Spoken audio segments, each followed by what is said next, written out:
Hello guys, welcome to our channel. ఈరోజు మీకు అందరికీ కూడా ఉగాది బ్లాగ్ అయితే షేర్ చేయబోతున్నాను అనమాట. వీడియోలోకి వెళ్ళే ముందు మీకు మరియు మీ కుటుంబ సభ్యులందరికీ కూడా విశ్వావసు నామ సంవత్సర శుభాకాంక్షలు. Happy Ugadi to all. ఇంకా మన వీడియోలోకి వెళ్ళిపోదాం. ఉగాది అంటే కొత్త సంవత్సరం, కొత్త ఆశలు. అందుకే ఇంటిని శుభ్రం చేసుకొని మామిడి తోరణాలు కట్టుకొని రంగోలీతో మన ఇంటిని అయితే అందంగా అలంకరించుకుందాం అనమాట. ఈ విధంగా అయితే మా ఇంటి గుమ్మాన్ని తోరణాలు పూలమాలలతో అలంకరించాము. ఆ తరువాత ముందుగా వేప పువ్వును కూడా ఒలిచి పక్కన పెట్టుకున్నాం అనమాట. తర్వాత ఇంకా ముగ్గులు వేద్దామని చెప్పేసి బార్డర్ అయితే నీట్గా గీసేసుకొని వెళ్ళాము. తర్వాత ఇంకా నీట్గా కలర్స్తో ఇంటి గుమ్మం ముందు హ్యాపీ ఉగాది అని రాసి రంగోలీ అయితే పూర్తి చేసామన్నమాట.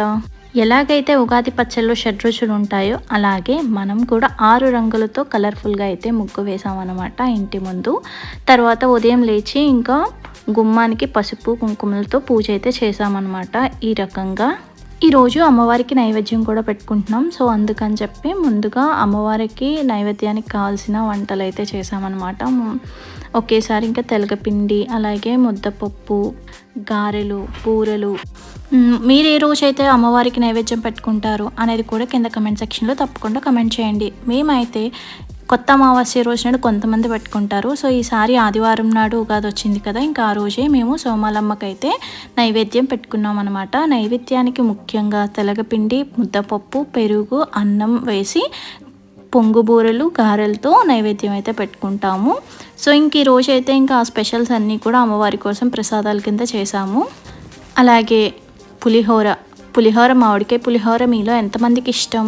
ఉగాది రోజు నాడు ఖచ్చితంగా నాకు తెలిసి మోస్ట్లీ అందరూ కూడా మామిడికాయ పులిహోర చేసుకుంటారు కదా, అలాగే మేము మామిడికాయ పులిహోర కూడా చేసామన్నమాట.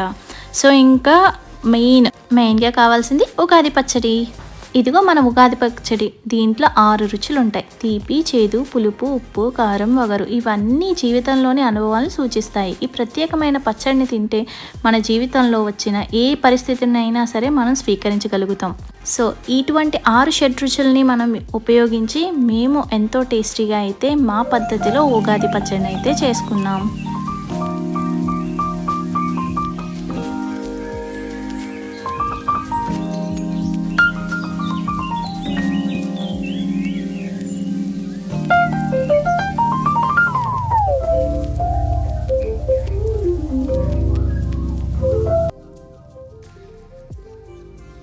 ఇంకా పూజ అయిన తర్వాత ఉగాది పచ్చడి అయితే తింటాం అనమాట. సో ముందుగా అయితే అమ్మవారికి సోమాలమ్మకి మనం నైవేద్యం పెట్టుకుంటున్నాం కదా, సో అందుకని ప్లేట్లో అన్నం, మనం చేసిన తెలగపిండి, పప్పు, కొంచెం పెరుగు, ఉల్లిపాయ ఇవన్నీ కూడా దేవుడికి అయితే సమర్పించాం అనమాట. ఇంకా మనం ఈరోజు చేసుకున్న వంటకాలన్నీ కూడా స్పెషల్ వంటకాలు దేవుడికి పెట్టి పూజ అయితే చేసుకున్నాం. తర్వాత మా పాపకి ఇవాళ మేము బేబీ షూట్ అనేది అరేంజ్ చేసాం. సో అందుకని ఉగాది బేబీ షూట్ అయితే సూపర్గా జరిగిపోయింది.